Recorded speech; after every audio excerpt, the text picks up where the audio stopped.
ඕගොල්ලෝ මේ අදත් එකතු වෙලා ඉන්න චෙෆ් ස්ටයිල් YouTube channel එකත් එක්ක සුබ දවසක් කියලා පිළිගන්නවා ඕගොල්ලෝ සියලු දෙනාම. අද මම ඕගොල්ලන්ට අරන් ගලා තියෙන්නේ කිචන් එකේ තියෙන පොසිෂන් මොනවද කියලා තමයි අද මේ වීඩියෝ එක හරහා ඕගොල්ලන්ට අරන් ගලා තියෙන්නේ. මම මීට කලින් වීඩියෝ දෙකක් විතර වගේ කරලා තියෙනවා. මීට අවුරුද්දකට විතර කලින් අවුරුදු එකමාරකට විතර කලින් තමයි වීඩියෝ දෙක මම ඕගොල්ලන්ට අරන් ගලා තියෙන්නේ.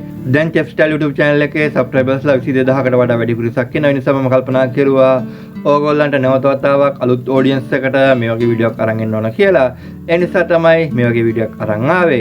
මේ වීඩියෝ එක සඳහා අනුග්‍රහය දක්වන්නේ Daily Lankan International Hotel School තමයි මේ වීඩියෝට අනුග්‍රහය දක්වන්නේ. ඕගොල්ලෝ ගාල්ල මාතර හම්බන්තොට වගේ පළාත් වල ඉන්නවා නම් පහසුවෙන්ම ඕගොල්ලන්ට ඇප්ලයි කරන්න පුළුවන් මේ Daily Lankan ආයතනයට.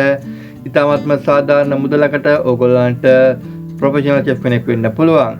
ඒ සමගම ඔයා රට යන හිතන් ඉන්නවනම් කිචන් හෙල්පර් කෙනෙක් විදියට Daily Lankan Hotel School එකේ කිචන් ඉන්ස්ටිටියුට් කියන පාඨමාලාව මේ වෙද්දි පැවැත්වෙනවා. ඕගොල්ලන්ට එම පාඨමාලාව හදාarලා එක්ස්පීරියන්ස් අරගෙන පහසුවෙන්ම ඕගොල්ලන්ට විදේශ රටකට යන්න පුළුවන් කිචන් හෙල්පර් කෙනෙක් විදියට. contact details මම දාලා තියන්නම් description එකේ. call එකක් දීලා දැම්ම join වෙන්න. මම අර වීඩියෝ පටන් ගන්නදී කිව්වා වගේ මේ වීඩියෝ එක හරහා මම අද කතා කරන්න යන්නේ කිචන් එකේ තියෙන පොසිෂන් මොනවද කියලා තමයි කතා කරන්න යන්නේ. ඒ හා සමානව ඒ පොසිෂන් එකට යන්න ඕගොල්ලන්ට තියෙන්න ඕනේ এডুকেෂන් ක්වොලිෆිකේෂන් මොනවද කියලාත් මම මේ වීඩියෝ එක හරහා කතා කරන්න බලාපොරොත්තු වෙනවා. ඒ නිසා අනිවාර්යයෙන්ම වීඩියෝ එක බලන්න කියලාත් මම නැවත වතාවක් මම ඕගොල්ලන්ගේ පොඩි රික්වෙස්ට් එකක් කරනවා. ඒ වගේම තමයි මම කතා කරන පොසිෂන් සියලුම ඩිපාර්ට්මන්ට් වලට තියෙන. උදාහරණයක් විදිහට ගත්තොත් ඔයා හොට් කිචන් එකේ වැඩ කරුවත් මේ තියෙන පොසිෂන්මයි. ඔයා පේස්ට්‍රි කිචන් එකේ වැඩ කරුවත් මේ තියෙන පොසිෂන්මයි. ඔයා බේකරි සෙක්ෂන් එකේ වැඩ කරුවත් මේ තියෙන පොසිෂන්මයි. ඔයා කෝල් කිචන් එකේ වැඩ කරුවත් මේ තියෙන පොසිෂන්මයි. පොසිෂන් වල කිසිම වෙනසක් වෙන්නේ නැහැ. ඉස්සරහට දාන නම තමයි වෙනස් වෙන්නේ. උදාහරණයක් විදිහට ගත්තොත් ඔයා කිචන් එකේ වැඩ කරනවා නම් කිචන් කොමි චෙෆ්, එහෙම නැත්නම් ඔයා බේකරි වැඩ කරනවා නම් බේකරි කොමි චෙෆ්, ඊට පස්සේ ඔයා පේස්ට්‍රි වැඩ කරනවා නම් පේස්ට්‍රි කොමි චෙෆ්. ඕගොල්ලන්ගේ පොසිෂන් එකට තමන් වැඩ කරන ඩිපාර්ට්මන්ට් එකේ ඩිපාර්ට්මන්ට් නේම් එක දානවා. එතකොට තමයි ඒ ඩිපාර්ට්මන්ට් එකෙන් ඩිපාර්ට්මන්ට් එකට හඳුනාගන්නේ. හරි, අපි වැඩි කතා නොකර මීඩියත් එක්ක එකතු වෙමු. මම කතා කරන පළවෙනිම පොසිෂන් එක තමයි මේ ඩිෂ්වොෂර් කියන පොසිෂන් එක. ඩිෂ්වොෂර් කියන පොසිෂන් එකට කරන්න තියෙන සාමාන්‍ය පිඟන් හොදන්න, කට්ලරි හොදන්න, ඒ වගේ දේවල් තමයි පොට් හොදන්න, ඒ වගේ දේවල් තමයි සාමාන්‍ය මේ ඩිෂ්වොෂර් කියන ජොබ් එකට කරන්න තියෙන්නේ. ඩිෂ්වොෂර් කියන ජොබ් එකට යනවා නම් ඕගොල්ලන්ට এডুকেෂන් ක්වොලිෆිකේෂන් අවශ්‍ය නැහැ. ඕගොල්ලෝ සාමාන්‍ය පෙළ කරලා තියෙනවා නම් 10 පාස් නම් 8 පාස් නම් ඒ වගේ ඕගොල්ලන්ට এডুকেෂන් ක්වොලිෆිකේෂන් තියෙනවා නම් ඕගොල්ලන්ට ඒ වගේ පොසිෂන් එකට යන්න පුළුවන්. නමුත් ඔයා හොටෙල් ස්කූල් කෝස් එකක් කරලා සාමාන්‍ය දෙයක් ඉගෙන ගත්තොත් ඔයාලට චෙෆ් කෙනෙක් දක්වා යන්න පුළුවන් කිසිම ගැටලුවක් නැහැ. අවශ්‍ය වෙන්නේ තමන්ගේ උනන්දුව සහ කැපවීම විතරයි ඕගොල්ලන්ට අදාළ වෙන්නේ. මම කතා කරන දෙවෙනි පොසිෂන් එක තමයි මේ කිචන් පෝට්‍රේ කියන පොසිෂන් එක. කිචන් පෝට්‍රේ කියලා කියන්නේ සාමාන්‍ය ක්ලීනින් වැඩ තමයි කරන්න තියෙන්නේ. උදාහරණයක් විදිහට ගත්තොත් ඉන්ක්‍රීට්මන්ට් ක්ලීනින්, ඊට පස්සේ ජෙනරල් ක්ලීනින්, ඒ වගේ ක්ලීනින් වර්ග තමයි ඕගොල්ලන්ට කරන්න තියෙන්නේ. උදාහරණයක් විදිහට ගත්තොත් oven ක්ලීන් කරන්න, ගෑස් ලිප් ක්ලීන් කරන්න, ෆ්ලෝ එක ක්ලීන් කරන්න, දාස් ක්ලීන් කරන්න, ඊට පස්සේ ඩස්ට්බින් බෑග් වගේ අස් කරන්න, ඒ වගේ සියලුම දේවල් ඕගොල්ලන්ට තමයි මේ කිචන් පෝට්‍රේ කියන පොසිෂන් එකට තමයි සාමාන්‍යයෙන් කරන්න තියෙන්නේ. කිචන් පෝට්‍රේ කියන පොසිෂන් එකට යන්න සුසුම විදිහට ගත්තොත් ඕගොල්ලෝ සාමාන්‍ය පෙළ ෆේල් වුණත් ඕගොල්ලන්ට කිසිම ගැටලුවක් නැතුව සම්බන්ධ වෙන්න පුළුවන්. ඕගොල්ලන්ට 10 ෆේල් වුණත් කිසිම ගැටලුවක් නැහැ. 8 ෆේල් වුණත් කිසිම ප්‍රශ්නයක් නැහැ. උනන්දුව සහ කැපවීම තියෙනවා නම් අනිවාර්යයෙන්ම චෙෆ් කෙනෙක් වෙන්න පුළුවන්. ඊට අද තමයි ඔයා කෝස් එකක් කරන්න, කෝස් එකක් කරලා ට්‍රේනින් කාලය සම්පූර්ණ කරන්න. එතකොට ඕගොල්ලන්ට එඩුකේෂන් ක්වොලිෆිකේෂන් බලපාන්නේ නැහැ. ඔයා කෝස් එකක් කරපු නිසා ඕගොල්ලන්ට චෙෆ් කෙනෙක් විදිහට සම්බන්ධ වෙන්න පුළුවන්. ඒ නිසා මම හැමතිස්සෙම කියන කාරණයක් තමයි ඔයාට අවුරුදු 18, 19, 20, 21, 22, 23 විතර වගේ වයසක පසු වෙනවා නම් ඔයා මේ වගේ පොසිෂන් වල ඉන්නවා නම් ඔයාගේ කාලේ නාස්ති කරන්න එපා. අනිවාර්යයෙන්ම ඔයා කෝස් එකක් කරන්න, කෝස් එකක් කරලා චෙෆ් කෙනෙක් වෙලා ඔයාගේ ජීවිතය සාර්ථක කරගන්න කියලා තමයි මම හැමදාම ඔයගොල්ලන්ට කියන්නේ. ඒ වගේ කරගත්ත කට්ටිය ගොඩක් ඉන්නවා. ඒ මට කතා කරනවා. ගොඩක් ස්තුතියි මගේ දේවල් අහනවට. ඕගොල්ලොත් ඒ වගේ පොසිෂන් වල ඉන්නවා නම් මම ඔයගොල්ලන්ට කියන්නේ දැම්ම චේන්ජ් වෙන්න කෝස් එකක් කරන්න කියලා. කෝස් එකක් කරන්න තැනක් දන්නේ නැත්නම් ඔයගොල්ලන්ට පුළුවන් මාව කන්ටැක්ට් කරගන්න, කෝල් එකක් දෙන්න, මෙසේජ් දාන්න එපා. මොකද මට මෙසේජ් වලට රිප්ලයි කරන්න කාලයක් නැහැ. කෝල් එකක් දුන්නොත් අනිවාර්යයෙන්ම මම ආස කරනවා. ඊට පස්සේ මම කතා කරන තුන්වෙනි පොසිෂන් එක තමයි මේ ට්‍රේනින් චෙෆ් කියන පොසිෂන් එක. ට්‍රේනින් චෙෆ් කියලා කියන්නේ සාමාන්‍යයෙන් අලුතෙන් කෝස් එකක් කරලා ට්‍රේනින් වෙන්න එනවට තමයි මේ ට්‍රේනින් චෙෆ් කියලා කියන්නේ. ඕගොල්ලන්ට කරන් තියෙන්නේ චෙෆ් වලට උදව් කරන්න, අයිටම් හඳුනා ගන්න, ඒ වගේ දේවල් තමයි සාමාන්‍ය මේ පොසිෂන් එක හරහා කරන්න තියෙන්නේ. ඕගොල්ලන්ට මේ පොසිෂන් එකට එන්න ඕන සුදුසුකම් විදිහට ගත්තොත් අනිවාර්යයෙන්ම ඔයා කෝස් එකක් කරන්න ඕන. ඒක ඉන්ටර්නැෂනල් කූරි වෙන්න පුළුවන්, pastry and bakery වෙන්න පුළුවන්. එහෙම නැත්නම් මැනේජ්මන්ට් කෝස් එකක් කරලා වෙන්න පුළුවන්. අනිවාර්යයෙන්ම කුමන හෝ කෝස් එකක් කරුවට පස්සේ තමයි ට්‍රේනින් චෙෆ් කෙනෙක් විදිහට සම්බන්ධ වෙන්න පුළුවන් වෙන්නේ. කෝස් එකක් නොකර කවදාවත් බෑ ඕගොල්ලන්ට ට්‍රේනින් චෙෆ් කෙනෙක් විදිහට සම්බන්ධ වෙන්න. ඊට පස්සේ මම කතා කරන හතරවෙනි පොසිෂන් වර්ගය තමයි මේ කොමි චෙෆ් කියන පොසිෂන් එක.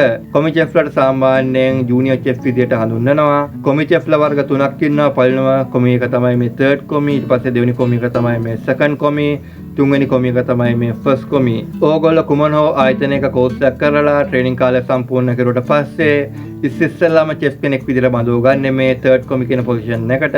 එතන ඉඳන් ඉදිරියට යන්න පුළුවන්. ඕගොල්ලෝ තර්ඩ් කොමි කෙනෙක් විදිහට බැඳිලා ඊට පස්සේ සෙකන්ඩ් කොමි කෙනෙක් වෙන්න පුළුවන් අවුරුද්දක් එකමාරක් වගේ ඇතුළත. ඊට පස්සේ ඕගොල්ලන්ට ෆස්ට් කොමි චෙෆ් කෙනෙක් වෙන්න පුළුවන් තවත් අවුරුදු එකමාරක් දෙයක් වැඩි කරුවට පස්සේ. එහෙම ටික ටික ඉස්සරහට යන්න පුළුවන් ඔය කැරියර් එක සක්සස් කරගන්න. ෆස්ට් කොමි චෙෆ් කෙනෙක් වෙන්න සුසුකම් විදිහට ගත්තොත් ඕගොල්ලෝ කෝස් එකක් කරලා තියෙන්න ඕන. ඒක අනිවාර්ය නෑ. නමුත් කිචන් හෙල්ප් කෙනෙක් විදිහට සම්බන්ධ වෙලා අවුරුදු ගාණක් වැඩ කර ඉන්න ඇති. සමහර අවස්ථාවලදී ප්‍රොමෝෂන් හම්බ වෙනවා. කොමිටරි චෙෆ් කෙනෙක් විදිහට සම්බන්ධ වෙන්න. ඒ තුලිනුත් ඕගොල්ලන්ට කොමි 1 කියන පොසිෂන් එකට යන්න පුළුවන්. කිසිම ගැටලුවක් නෑ. ඒක ඉතින් ලක් එක තමයි හැමෝටම බෑ. මම ඉස්සර කියනවා වගේ අපේ කාලේ එච්චර වැඩිය දන්නේ නැහැ හොටෙල් ස්කූල් මොකද්ද කියලා. ගොඩක් චෙෆ්ලා කිචන් හෙල්ප් වැඩ කරලා තමයි මේ තත්ත්වයට ඇවිල්ලා ඉන්නේ. ඒ නිසා හොටෙල් ස්කූල් වලට යාම අත්‍යවශ්‍ය නැහැ. නමුත් අවශ්‍යයි. මොකද එකපාරින් ඔයාලට චෙෆ් කෙනෙක් වෙන්න බැරි නිසා කෝස් එකක් කරුවොත් ඔයාලට ලේසියෙන් ඉක්මනින් චෙෆ් කෙනෙක් වෙන්න පුළුවන්. සහ කෝස් එකක් කරුවට පස්සේ ඕගොල්ලෝ ඒ තුලින් ඉගෙන ගන්න දේ ගොඩක් වටිනවා. ඊට පස්සේ මම කතා කරන පස්වෙනි පොසිෂන් වර්ගය තමයි මේ චෙෆ් ඩිපාර්ටි කියන පොසිෂන් එක. ඒ කියන්නේ DCTP කියන පොසිෂන් එක තමයි ඊළඟ පොසිෂන් එක. ෆස්ට් කොමි චෙෆ් කෙනෙක් වුණාට පස්සේ ටික කාලයක් වැඩ කරුවට පස්සේ Tamanට දක්ෂතාවය තියෙනවා නම් ඕගොල්ලන්ට ඇප්ලයි කරන්න පුළුවන් මේ DCTP කියන පොසිෂන් එකට. ඊට පස්සේ මම කතා කරන 6 වෙනි පොසිෂන් එක තමයි මේ චෙෆ් ඩිපාර්ටි කියන පොසිෂන් එක. ඒ කියන්නේ CDP කියන පොසිෂන් එක තමයි මේ චෙෆ් ඩිපාර්ටි කියලා හඳුන්වන්නේ. මේ පොසිෂන් එක තමයි සාමාන්‍යයෙන් බරක්පතලක් තියෙන පොසිෂන් එක තමයි මේ පොසිෂන් එක. උදාහරණයක් විදිහට ගත්තොත් සම්පූර්ණම ඩිපාර්ට්මන්ට් එකක් හැන්ඩල් කරන්නේ උපදෙස් දෙන්නේ මේ චෙෆ් තමයි. චෙෆ් ඩිපාර්ටි වලට රෝල් කීපයක් තියෙනවා. ඒ කියන්නේ ඩිපාර්ට්මන්ට් කීපයක් තියෙනවා. චෙක් කරන්න උදාහරණයක් විදිහට ගත්තොත් සෝතේ කරන්න වෙනම චෙෆ් කෙනෙක් ඉන්නවා. ඊට පස්සේ බුචරියට වෙනම චෙෆ් ඩිපාර්ටි කෙනෙක් ඉන්නවා. ඊට පස්සේ ෆිෂ් කපන්න වෙනම චෙෆ් කෙනෙක් ඉන්නවා. රෝස් කරන්න වෙනම චෙෆ් කෙනෙක් ඉන්නවා. ඊට පස්සේ ෆ්‍රයි කරන්න වෙනම චෙෆ් කෙනෙක් ඉන්නවා. ග්‍රිල් කරන්න වෙනම චෙෆ් කෙනෙක් ඉන්නවා. ඕගොල්ලෝ ලංකාවේ වැඩ කරනවා නම් මේ හැමදේම කරන්නේ එක චෙෆ් කෙනෙක් තමයි කරන්නේ. නමුත් ඔය පිට රටක වගේ වැඩ කරනවා නම් ස්පෙෂල් ගත්තොත් ගල්ෆ් වගේ වැඩ කරනවා නම් හරි ලේසි වැඩ කරන්න.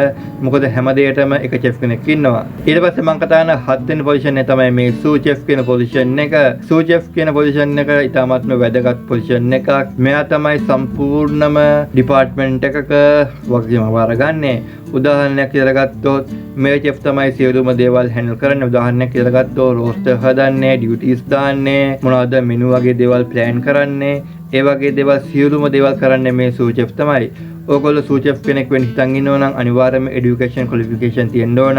උදාහරණයක් විදිහට ගත්තත් අනිවාර්යයෙන්ම ඕගොල්ලෝ සාමාන්‍ය පාස් වෙලා තියෙන්න ඕන. ඊට පස්සේ A level පාස් වෙලා තියෙන්න ඕන. අඩුම තරමේ NVQ ෆෝමැට් එකේ සාහිත්‍ය එකක්වත් තියෙන්න ඕන. එහෙම නැත්නම් ඕගොල්ලන්ට පුළුවන් ඩිග්‍රියක් වගේ තියෙන්න පුළුවන් අනිවාර්යයෙන්ම. එහෙම නැත්නම් මාස්ටර් ඩිග්‍රියක්, බැචලර් ඩිග්‍රියක් වගේ තියෙන්න පුළුවන් ඕගොල්ලන්ට. ඒ වගේ දෙයක් තිබ්බොත්, ඒ වගේ ලොකු සාහිත්‍යයක් තිබ්බොත් ඕගොල්ලන්ට ලක්ෂ ගණන් ඕගොල්ලන්ට සැරයක් ගන්න පුළුවන් කිසිම ගැටලුවක් නැතුව. මම හැමතිස්සෙම කියන කාරණාවක් තමයි ඔයගොල්ලෝ O level කරලා මේ සෙට්ට එන්නේ නැතුව O level පාස් නම් පුළුවන් නම් උත්සාහ කරන්න A level දක්වා යන්න. A level දක්වා ගිහලා ඊටත් එහා ගිහලා ඕගොල්ලන්ට ඩිග්‍රියක් වගේ ගන්න පුළුවන් නම් ඕගොල්ලන්ට සූ චෙෆ් කෙනෙක් වෙන්න පුළුවන් නම් ලංකාවේ විතරක් නෙමෙයි විදේශ රටවල් වල ලොකු ඉල්ලුමක් තියෙනවා. යුරෝප රටවල් වල ස්පෙෂල් ගත්තොත් ලක්ෂ 10 15 වුණත් ඕගොල්ලන්ට සැලරි ගන්න පුළුවන් අඩුම සැලරියක්. ඊට පස්සේ මම කතා කරන අන්තිම පොසිෂන් එක තමයි මේ එක්සිකියුටිව් චෙෆ් කියන පොසිෂන් එක.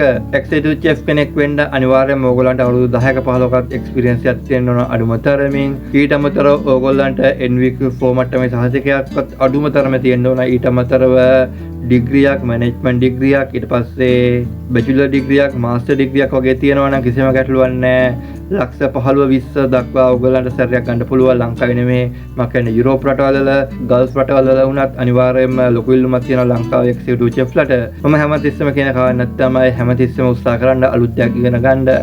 අලුත් දේවල් ඉගෙන ගන්න තමයි ඕගොල්ලන්ට මේ ක්ෂේත්‍රයෙන් අනාගතයක් තියෙන්නේ. මම හිතනවා මේ වීඩියෝ එක හරහා ඕගොල්ලෝ අලුත් දෙයක් ඉගෙන ගන්න ඇති කියලා. ඒ මොනවද ඉගෙන ගත්තේ අලුත් දේ කියලා ඕගොල්ලෝ කියන්න කැමති නම් පල්ලෙහා කමෙන්ට් සෙක්ෂන් එකේ කමෙන්ට් එකක් දාන්න යන්න. මේ වගේ අලුත් වීඩියෝ එකකින් හැම වෙනකම්ම කියන්නම් මම චෙෆ් මිලාන්.